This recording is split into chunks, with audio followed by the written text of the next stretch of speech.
I thought supporting my family financially was an act of love, but after secretly seeing a video where they mocked me as nothing more than their personal bank, I finally cut them off, and their reaction shocked me. The transfer still hadn't arrived, a familiar source of tension. My mother's voicemail followed.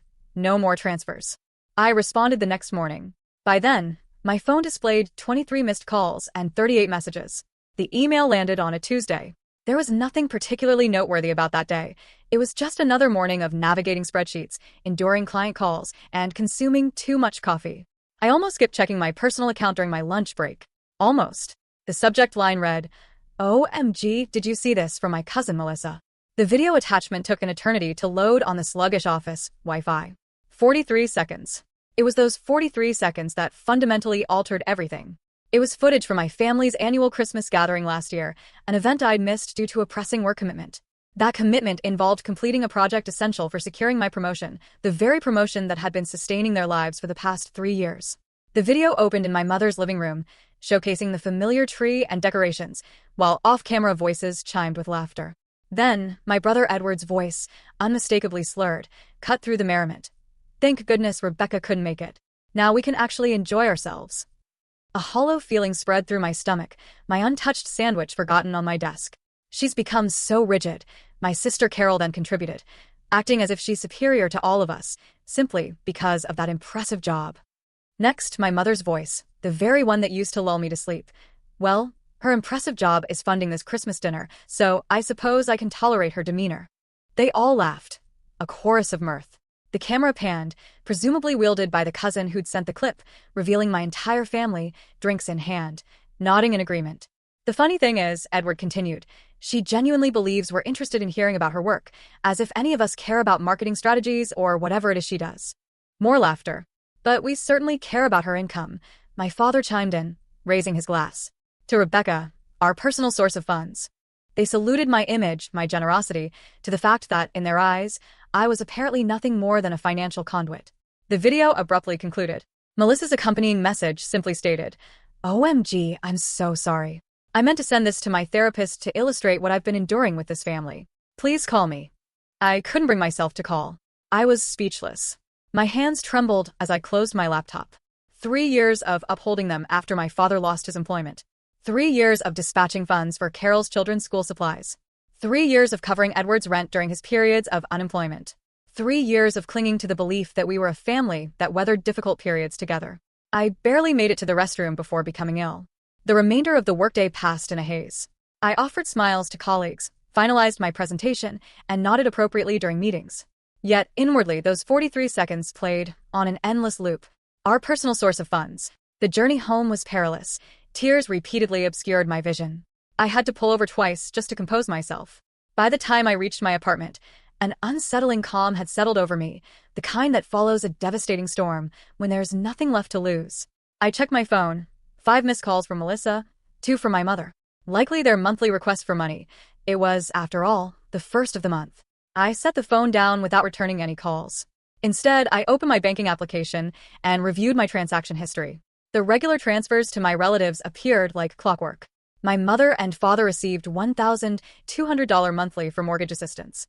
Edward received $800 monthly for temporary rent assistance, a situation now extending beyond 2 years. Carol received $500 monthly for the children's necessities, plus additional urgent requests for car repairs, medical bills, and school excursions. In total, I had provided them with over $95,000 in the past 3 years, funds that could have been directed towards my own aspirations, the home I longed to purchase, the master's degree I deferred, the vacation I hadn't taken in 4 years. I had been residing in a modest 1-bedroom apartment, eating instant noodles twice a week, to uphold my family's way of life. My phone rang again. My mother. For the first time in my adult existence, I did not answer. Instead, I poured myself a glass of wine and made a definitive choice. The wellspring of funds was now closed. Morning brought with it a stark clarity and 7 new voicemails. "Rebecca, it's Mom, just inquiring about this month's transfer. It hasn't appeared yet." "Hey, sis, Edward here. A bit of a situation with my landlord. Could use an extra $300 this month. Call me back." "Rebecca, Mom again. Is everything all right? We're anticipating that transfer. Dad's blood pressure medication requires a refill." Each message tightened the knot in my chest. Each one reaffirmed what the video had exposed. Not a single inquiry about my well-being. I prepared for work methodically, shower, clothes, coffee, like an automaton fulfilling its programmed tasks. But I didn't shed another tear. Something within me had solidified overnight. At lunchtime, I composed an email to my bank, canceling all recurring transfers to my family members. The release was instantaneous, like shedding a weighty burden I had carried for years. Then I messaged my mother. No transfer this month. I need to manage some personal financial matters. Her reply was immediate. What, Rebecca? Your father requires his medication. This is not amusing. I switched off my phone and completed my workday. That evening, the calls intensified. My father joined in, then Carol, then Edward. By 9 o'clock, I had 23 missed calls and 38 text messages. I read every one but replied to none. How could you be so self-centered? We are family. Dad could suffer a stroke without his medication. My landlord is threatening eviction. The guilt was suffocating. I almost gave in, almost reached for my banking app to dispatch the money. 3 years of conditioning had effectively trained me. But then I recalled the video, the laughter, the toast, our personal source of funds. I switched off my phone again and experienced a night's sleep better than any I'd had in years. A week elapsed. I altered my phone number, established a new email address, and temporarily vanished from social media. I required room to contemplate, to recalibrate my understanding of family, of affection, of my own intrinsic worth. The following Saturday, someone buzzed my apartment. I peered through the peephole to find Edward standing there, looking disheveled. My heart quickened, my palms grew damp, but I opened the door. What on earth, Rebecca? He pushed past me into the apartment. You changed your number. Mom is frantic with worry. I doubted that. I needed some distance. Distance. He looked utterly disbelieving. You can't just sever ties with your family, because you need distance. My landlord served me an eviction notice yesterday. No concern for me, no questions about why I might need space, just the eviction notice, the financial predicament. I'm sorry to hear that, I said, and despite everything, I genuinely didn't wish my brother to be without shelter. Sorry doesn't cover my rent, Rebecca. He ran his hands through his hair, exasperated. Look, whatever is bothering you, can you just send the funds and then deal with your whatever this is? That's when I knew with absolute certainty. I wasn't a sister to him.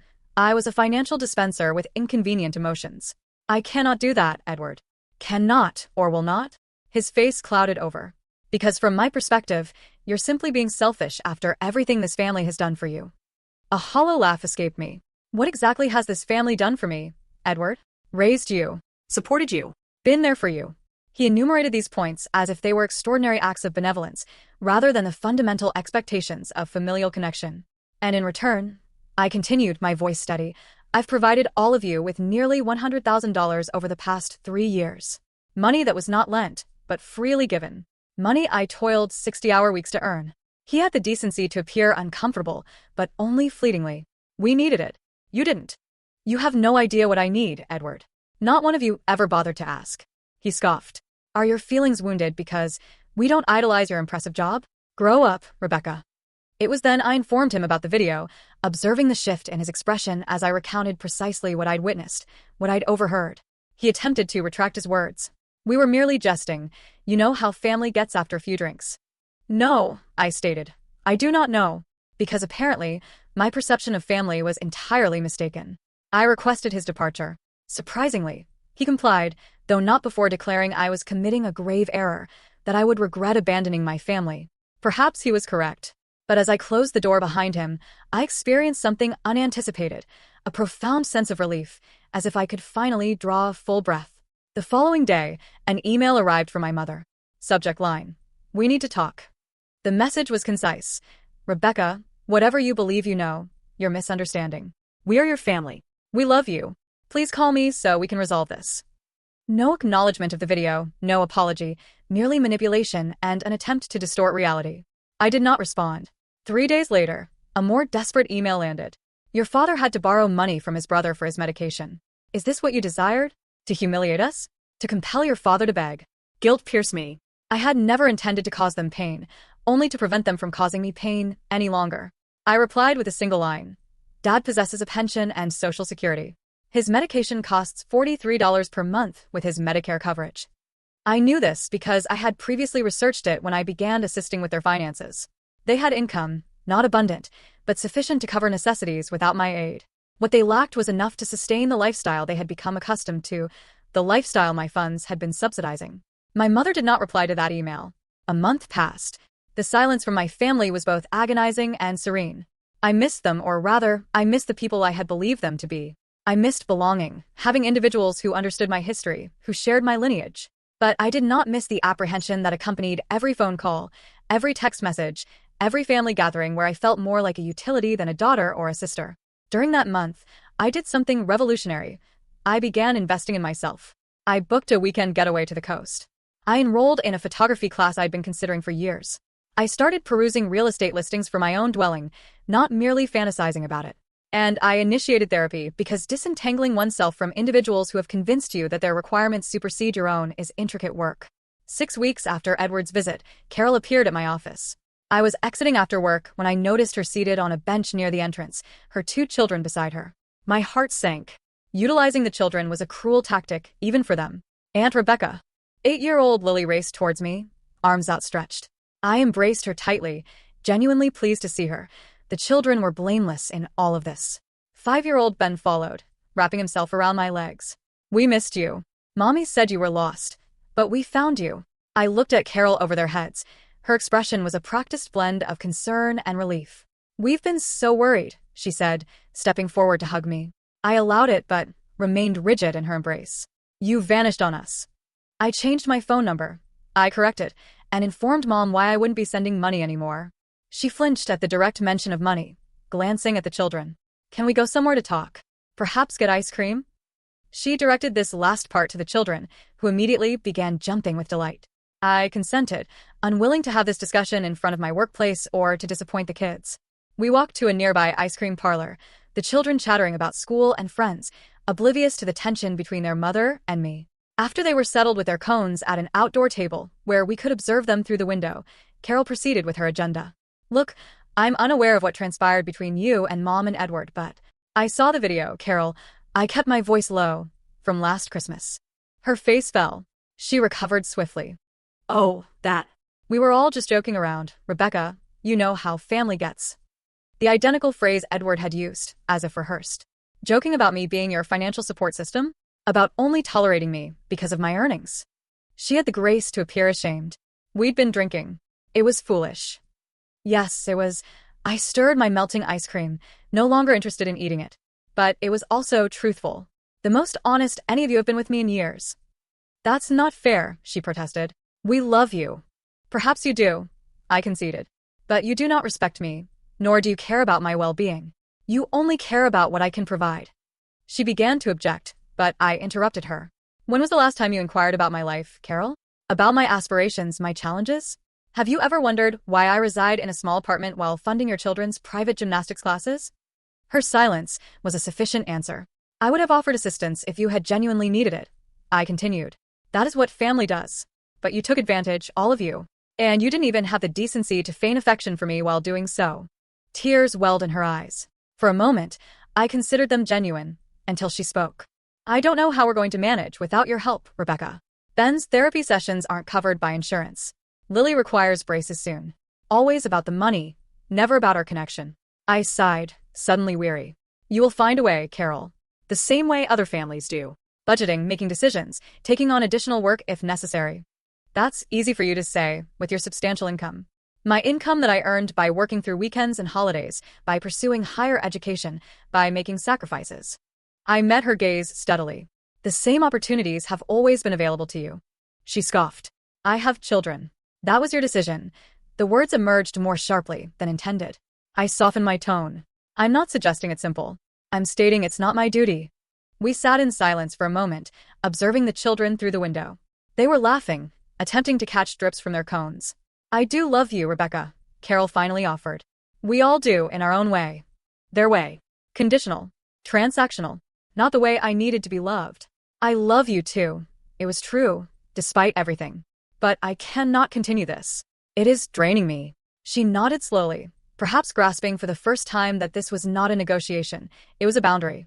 I treated the children to another round of ice cream before their departure, hugging them closely, promising to send birthday presents. I was not severing ties with them. They were innocent in all of this. As they walked away, Ben looked back and waved, his small face serious. Bye, Aunt Rebecca. Don't get lost again, okay? My heart ached. I wasn't the one who was lost. 3 months elapsed. Autumn transitioned to winter. The holidays approached, my first devoid of familial obligations. I acquired a modest Christmas tree, adorning it with ornaments I had selected, not ones laden with childhood memories. I invited friends over for a potluck dinner on Christmas Eve. It felt different, but not unbearable. On Christmas morning, I woke to an email from my father, the first direct communication from him since everything transpired. "Rebecca," it began, no salutation or seasonal greeting. "Your mother wished me to reach out. Matters have been difficult since you disengaged. Edward had to return home. Carol's children will not receive much for Christmas this year. Is this what you desired? To punish the young ones." No mention of missing me at Christmas, no acknowledgement of why I had distanced myself, just more guilt. I deleted the email without a response. New Year's Eve arrived, symbolizing a fresh start. I attended a gathering at a colleague's residence, laughing more than I had in months, feeling lighter. At midnight, as everyone cheered and embraced, my phone vibrated with a message from an unrecognized number. It was Edward. "Happy New Year, sis. I miss you. Can we converse?" I'm prepared to listen. I gazed at the message for an extended period. Was it genuine, or another attempt to re-establish the financial flow? I concluded it was irrelevant. I wasn't ready to permit any of them back into my life yet. Perhaps someday, but not now, not until I was robust enough to maintain my boundaries. I did not respond. I was constructing a life that was truly my own, not mortgaged to support others. In April, precisely 1 year after viewing the video, I received a letter from my mother. Handwritten, 10 pages long. I almost didn't open it, but curiosity prevailed. "My dearest Rebecca," it began, already distinct from my father's terse email. She articulated how the past year had compelled them to confront their conduct, how they had taken me for granted, exploited me. She acknowledged the video, stating those moments now haunted her. "We were mistaken," she wrote, "so dreadfully mistaken. Not merely in what we uttered that night, but in how we have treated you for years. I possess no justification, other than to say that it transpired gradually, initially a modest loan here, then another there, until we began to anticipate it, to feel entitled to your achievements without considering the toll on you." She proceeded to delineate how they had adapted to life without my backing. Edward had undertaken 2 jobs and relocated to a smaller apartment. Carol had initiated an online enterprise selling crafts. My parents had downsized their own home. "We are managing," she wrote. "It has been challenging but essential. We ought to have been doing this all along, instead of relying on you." The letter continued with recollections from my childhood, cherished memories from times when we had been a true family before money complicated everything. "I am not writing to request anything," she concluded, "only to convey that I am sorry, that we are all sorry, and that if you ever wish to attempt again, to cultivate a relationship founded on affection and deference rather than financial obligation, we are prepared. But only when and if you are." She signed it with "Love and regret, Mom." I carefully folded the letter and placed it aside. I did not respond immediately. I required time to process, to determine what I truly desired. A week later, I settled down and composed my own letter, not lengthy, just 1 page. I enumerated every financial sacrifice I had made for them, not to induce guilt, but to acknowledge the truth of what had occurred. I deserved that recognition. Then I wrote about the anguish of discovering their true perception of me, how it had forced me to reevaluate everything I had believed about family and love. "I am uncertain if we can rebuild," I concluded, "but if we endeavor to, it must be different. I am not your financial resource. I am your daughter, your sister, an individual with my own requirements and aspirations. If you can perceive me, truly perceive me, perhaps we can commence anew, gradually." I mailed the letter the next day. Then I took my dog for a long walk in my new neighborhood, inhaling the fragrance of spring blossoms, feeling the sun's warmth on my face. Whatever transpired with my family, I knew I would be all right. I had learned the most invaluable lesson. The cost of being loved should not be the sacrifice of your own well-being. Some relationships demand too high a price, and I was finally courageous enough to close the account.